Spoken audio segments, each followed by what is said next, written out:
তো নমস্কার বন্ধুরা, ভোমলেস ব্লগে তোমাদের সবাইকে স্বাগত। আশা করছি তোমরা ভালো আছো।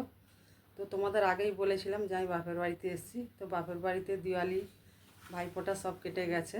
তো বাপের বাড়ির পালা শেষ। তো আমি এইবার বাড়ির জন্য রওনা দেব।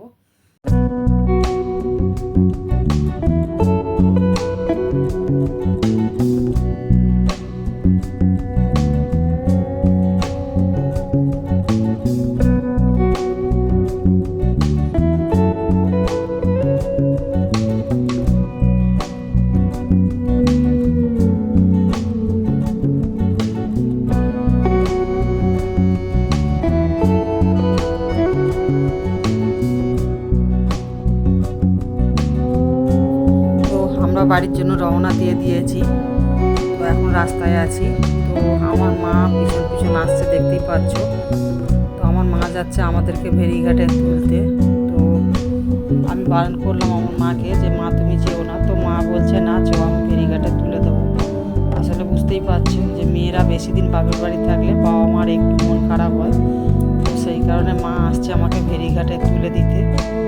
তো আমার বাপের বাড়ি থেকে ফেরিঘাটটা বেশি দূর নয়, 10 মিনিটের রাস্তা। তো তবুও আমার মা বলছে চ তুলে দিয়ে আসে। আসলে উনি একটু মনে সান্ত্বনা দিতে চাইছে। তো যাই হোক, তো দেখতে দেখতে আমরা ফেরিঘাটের কাছাকাছি চলেও এসেছি।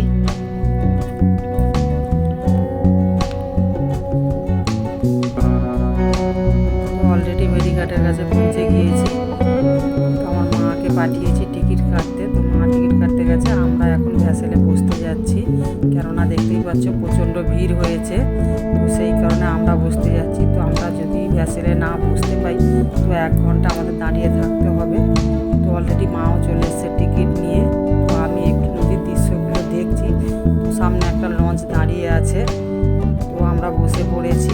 এই যে আমার ছেলে বসে আছে, আমার বরমশাই দাঁড়িয়ে আছে। আর দেখতে দেখতে ভ্যাসেলও ছেড়ে দিয়েছে। তো এই যে ভ্যাসেলের সামনে দিয়ে দুটো নৌকো যাচ্ছে। তো এই নৌকোগুলো ছোটোখাটো। তো এই নৌকোগুলোয় মাছ ধরা হয় বেশিরভাগ। তো নদীর দৃশ্যটা দেখো, খুব সুন্দর দেখাচ্ছে। তো নদীর পাড় ধরেই যাচ্ছে ভ্যাসেলটি। তো ভ্যাসেলটি যেতে যেতে একটা বড় লজ দেখতে পেলাম। তো লজটা খুব সুন্দর দেখতে লাগছে। তো এই নদীটা পেরোতে 1 ঘন্টা সময় লাগে। তো দেখতে দেখতে আমরা পৌঁছেও গিয়েছি নদীর কিনারায়। লঞ্চ থেকে নেমে আমরা ফেরিঘাট থেকে বেরিয়ে বাস স্ট্যান্ডের দিকে যাচ্ছি। তোমরা দেখতেই পাচ্ছ কতটা ভিড় হয়েছে। এতটা ভিড়েতে আমার ছেলের হাতটা আমাকে চেপে ধরতে হয়েছে, কেননা এত ভিড় একটু ঠেলে দিয়ে বাই চান্স পড়ে যেতে পারে।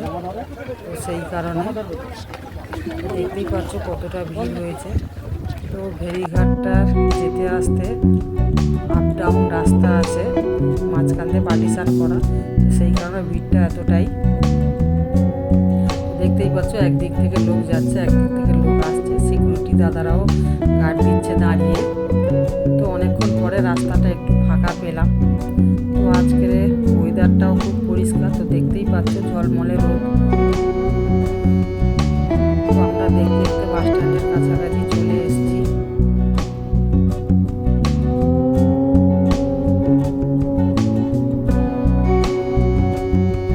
বাস স্ট্যান্ডে পৌঁছে গিয়েছি। আমার বরমশাই জিজ্ঞাসা করতে গিয়েছে যে আমরা যে রুটে যাব সেই রুটের বাস আছে কিনা। তো এক ড্রাইভার দাদা বলছে যে না, ওই রুটের বাস আজকে দেয়নি। তো আমরা অন্য বাসে উঠবো, প্রস্তুতি নিচ্ছি।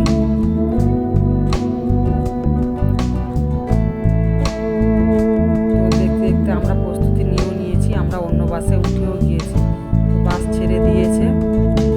তো দেখতেই পাচ্ছ রাস্তার ধারে সবুজ ধান ক্ষেত, কত সুন্দর দৃশ্য।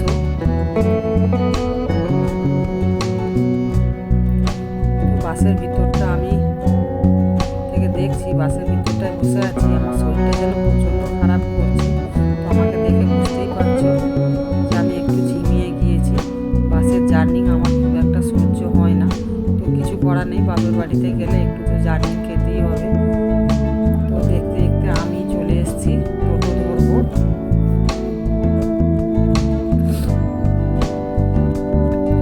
বাস থেকে নেমে টোটো ধরে নিয়েছি। তো টোটোয় যাচ্ছি। তো তবে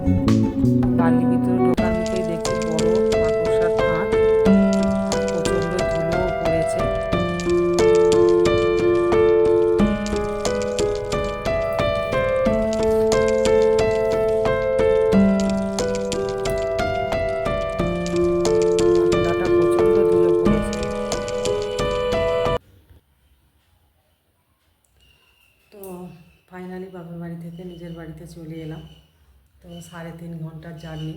তো আমরা বেরিয়েছিলাম ওখান থেকে ফার্স্ট লঞ্চ ধরবো বলে, তো পাইনি, তো ভেসেলে এলাম।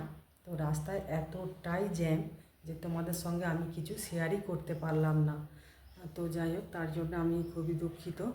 তো বাড়িতে এসে তো দেখছি ঘরবাড়িগুলো সব নোংরা হয়েছে, মাকড়সার ফাঁদও হয়েছে। তো এই পর্দাগুলো কেমন সব ধুলো পড়ে গেছে। তো এসছি পরিষ্কার করব, একটু সময় লাগবে। তো যেহেতু এখন বাজে বেলা 11টা, তো রান্না করব, একটু সাফ সাফাই করব। তো অসুবিধা নেই, বড়মশাই আছে, একটু হেল্প করে দেবে। তো এখনের মতো রাখছি, টাটা।